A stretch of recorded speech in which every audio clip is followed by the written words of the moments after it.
നമുക്ക് ഇവിടെ ഏത് പള്ളിയിൽ പോകണം പോകണ്ട എന്ന് തീരുമാനിക്കാനുള്ള വിൽ പവർ ഉണ്ടാകേണ്ടിയിരിക്കുന്നു. ഇനി പള്ളി വേണ്ടാത്തവർക്ക് അവർക്ക് വേണ്ടാന്ന് വെക്കാനും പള്ളി പോകേണ്ടവർക്ക് പോകാനുള്ള ഒരു സ്വാതന്ത്ര്യമുണ്ട്.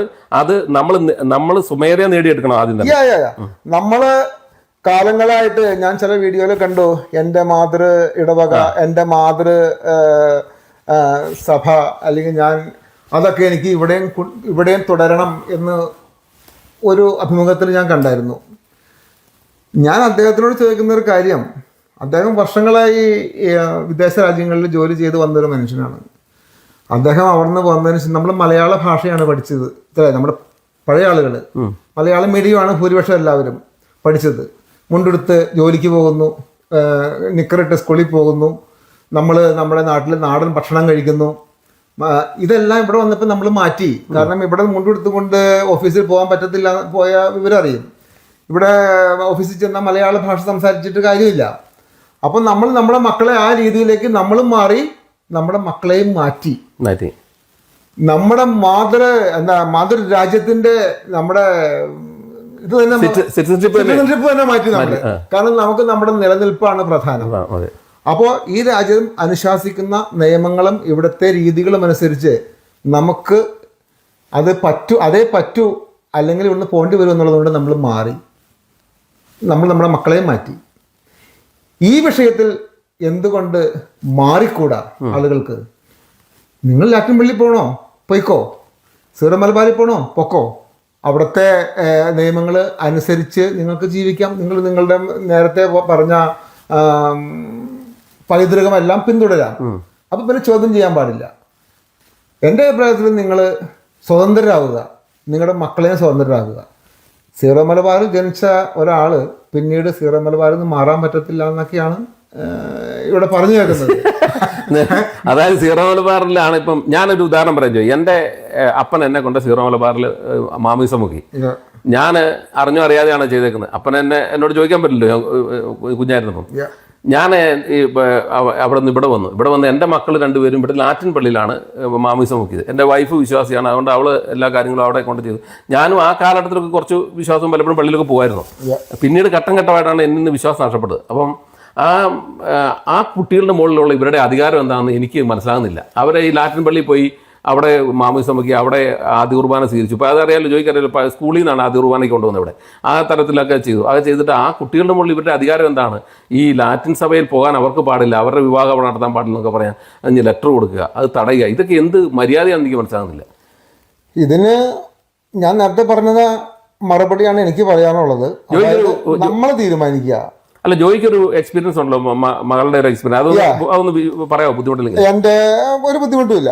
എൻ്റെ മകളുടെ വിവാഹവുമായി ബന്ധപ്പെട്ട് ഇവിടുത്തെ പള്ളിയിൽ ഇതുപോലെ തന്നെ നാട്ടിലാണ് വിവാഹം നടത്തിയത്. അവൾക്ക് ഡെസ്റ്റിനേഷൻ വെഡ്ഡിങ് വേണം എന്നുള്ള ആഗ്രഹമായിരുന്നു. അങ്ങനെ ഗോവയിൽ വെച്ചായിരുന്നു മകളുടെ കല്യാണം നടത്താൻ പ്ലാൻ ചെയ്തിരുന്നത്.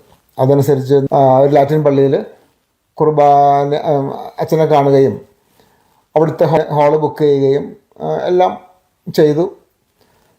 ഇവിടെ ലെറ്റർ വേണം എന്നുള്ളത് കൊണ്ട് മകൾ ഇവിടുത്തെ ലെറ്ററിന് വേണ്ടിയിട്ട് ചെന്ന് കഴിഞ്ഞപ്പോൾ പറഞ്ഞത്, ലെറ്റർ നീ പള്ളിയിൽ വരുന്നുണ്ടോ, നിൻ്റെ പാരൻസ് പള്ളിയിൽ വരുന്നുണ്ടോ തുടങ്ങിയ ചോദ്യങ്ങളൊക്കെ ചോദിച്ചു. അപ്പോൾ എൻ്റെ മകൾ ഉൾപ്പെടെ ഞങ്ങളൊക്കെ ഇപ്പോൾ ലോക്കൽ ലാറ്റിൻ പള്ളിയിലാണ് പോയിക്കൊണ്ടിരുന്നത് ആ കാലഘട്ടങ്ങളിൽ.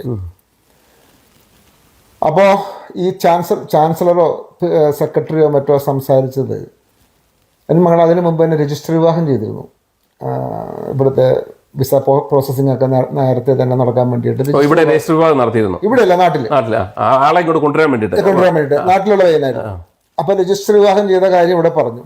അപ്പോൾ പറഞ്ഞത്, നീ 2 തെറ്റാ ചെയ്തേക്കുന്നത്. ഒന്ന്, നീ രജിസ്റ്റർ ചെയ്തു, അതൊരു തെറ്റ്. 2, നീ ലാറ്റിൻ പള്ളിയിൽ വെച്ച് വിവാഹം നടത്താൻ പോകുന്നു, അത് 2ാമത്തെ തെറ്റ്. എന്തായാലും പിന്നീട് ലെറ്റർ തരാമെന്ന് സമ്മതിക്കാനുണ്ടായത്. പക്ഷേ ഗോവ ലാറ്റിൻ ബിഷപ്പുമായിട്ട് സംസാരിച്ചപ്പോൾ അവർക്കത് കിട്ടിയില്ല എന്നാണ് പറഞ്ഞത്.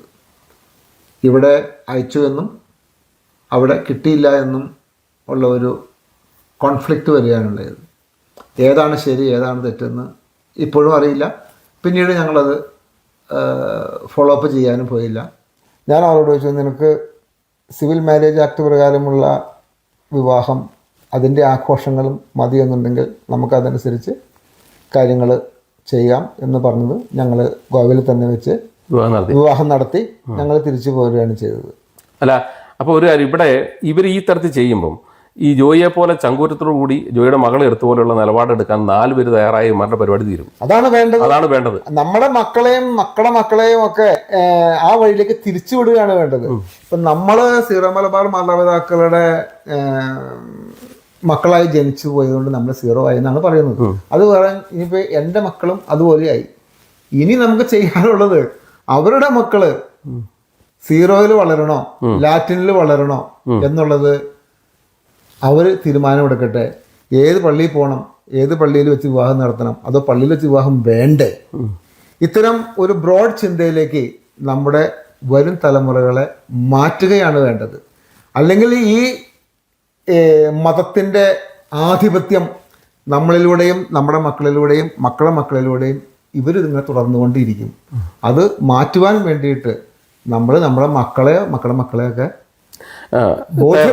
തയ്യാറെടുക്കുക. ജോയി ബോധ്യപ്പെടുത്തുക, അവരെ അതിന് തയ്യാറാക്കുക.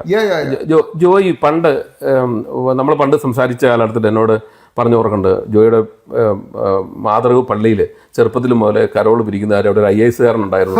അയാളുടെ വീട്ടിൽ പോയി ആണ് ആദ്യം പിരിക്കുന്നതും അവിടെ പള്ളി ഡെക്കറേറ്റ് ചെയ്യുന്നതിനും കലാപരിപാടികൾ നടത്തുന്നതിനും ഒക്കെ ജോയി വളരെ ആക്റ്റീവായിരുന്നു. ഇവിടെ വന്നപ്പോഴും ആക്റ്റീവായിരുന്നു. ഇവിടെ വന്നപ്പോഴും പള്ളിയുടെ ആദ്യകാലത്ത് ഇതിന്റെ എല്ലാ പരിപാടികളും ഉണ്ട്. ജോയിക്ക് മാനസികമായി എങ്ങനെയാണ് അങ്ങനെ ഒരു വിശ്വാസിയുടെ തലം ഉണ്ടായിരുന്ന ഒരാള് ഇന്ന് ഇവരുടെ ഈ പ്രവർത്തനങ്ങൾ കൊണ്ടാണോ ഇങ്ങനെ അവർ ഈ സഭയോട് ഒരു അകൽച്ച ഉണ്ടാകാൻ കാരണം പള്ളിയിൽ വളരെ ആക്റ്റീവായിട്ടുണ്ടായിരുന്നോ? ഞാൻ ഓർക്കുന്നുണ്ട് ജോയി. തീർച്ചയായിട്ടും ചെറുപ്പകാലം തുടങ്ങിയപ്പോൾ നമ്മൾ ഒരു വിപരീത ചിന്ത അന്നുണ്ടായിരുന്നില്ല.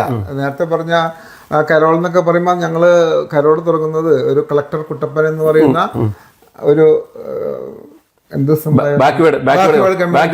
IAS എടുത്ത ആദ്യത്തെ IAS കാരനായിരുന്നു അദ്ദേഹം. ഞങ്ങളുടെ ഇടവക്കാരനായിരുന്നു. അവിടെ നിന്നാണ് ആദ്യത്തെ പിരിവും കരോളും തുടങ്ങുന്നത്. ആ കാലഘട്ടങ്ങളിൽ തുടങ്ങി നമ്മൾ 2016 വരെ ഞാൻ വളരെ സജീവമായിരുന്നു. പള്ളി കമ്മിറ്റി മെമ്പറൊക്കെ ആയിരുന്നു. 17-18 വരെ ഇടയ്ക്കിടയ്ക്ക് പള്ളിയിൽ പോകുമായിരുന്നു. പിന്നീട് ഞാനത്